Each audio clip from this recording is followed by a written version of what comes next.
그녀는 매일 아침 우물가에 앉아 하늘을 본다. 하늘은 언제나 부드럽고 구름은 달콤한 냄새를 풍긴다. 하지만 그날 구름이 울었다. 그리고 그 울음 뒤편으로 거대한 그림자가 천천히 지나갔다. 고래의 등지느러미가 햇살을 가르며 마을 위를 유영하고 있었다. 이 마을의 사람들은 구름을 하늘의 빵이라 불렀다. 하늘에 고래가 떠다니는 것은 오래된 일이다. 그들은 매 계절마다 하늘고래에게 구름을 조금씩 내어주며 대신 비를 얻었다. 비는 고래의 숨결로 내린다는 말이 있었다. 하지만 언제부턴가 고래의 배가 불러오기 시작했다. 마을의 우물은 말라가고 사람들의 기억도 희미해졌다. 누군가가 고래가 배불러 잊을 걸 먹기 시작했다고 속삭였다. 그녀는 처음으로 고래의 그림자를 따라갔다. 논두렁 위로 길게 들이운 그 그림자는 마치 하늘 아래 또 하나의 바다였다. 고래가 지나갈 때마다 구름이 한 겹씩 사라졌다. 처음엔 그냥 맑은 하늘이라 생각했다. 하지만 그 사라진 구름이 누군가의 기억과 닮아 있었다. 며칠 후 그녀의 이웃은 자신의 이름을 잊어버렸다. 비는 여전히 내리지 않았다.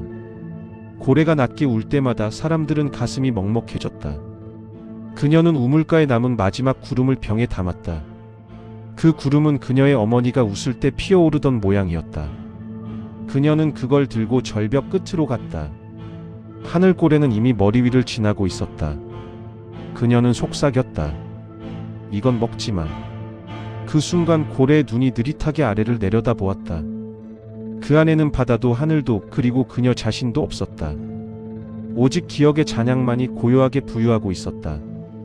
규칙 제1항. 구름을 직접 손으로 잡지 말 것.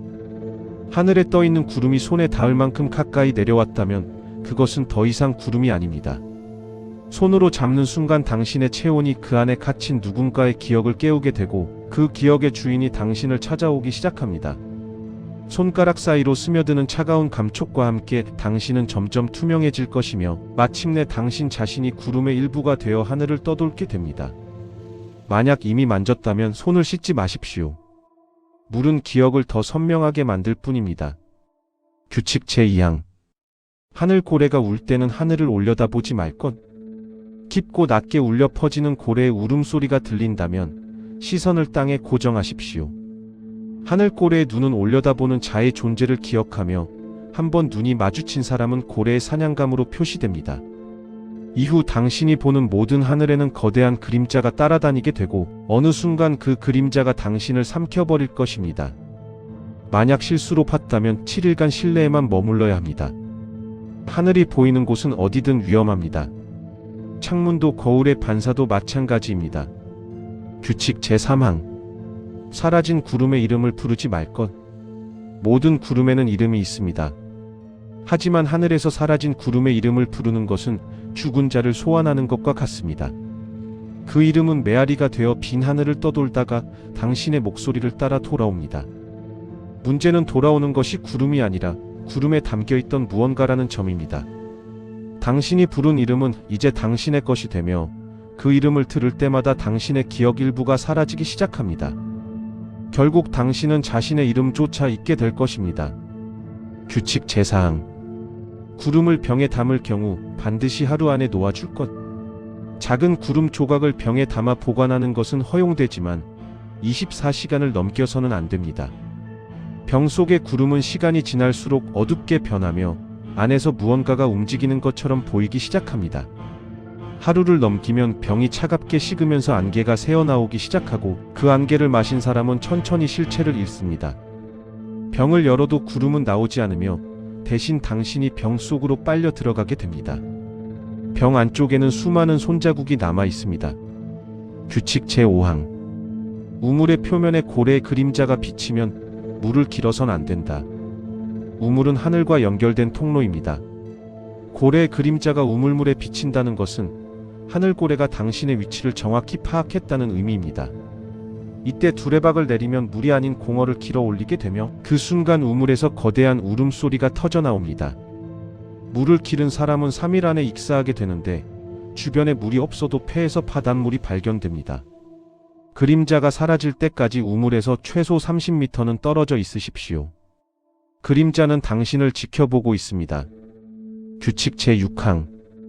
기억이 흐릿해지면 하늘을 잊어야 한다.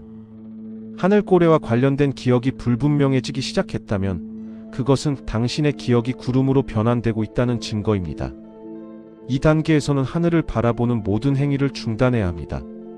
계속 하늘을 보면 남은 기억마저 구름이 되어 떠올라가고 당신은 텅 빈 껍데기만 남게 됩니다.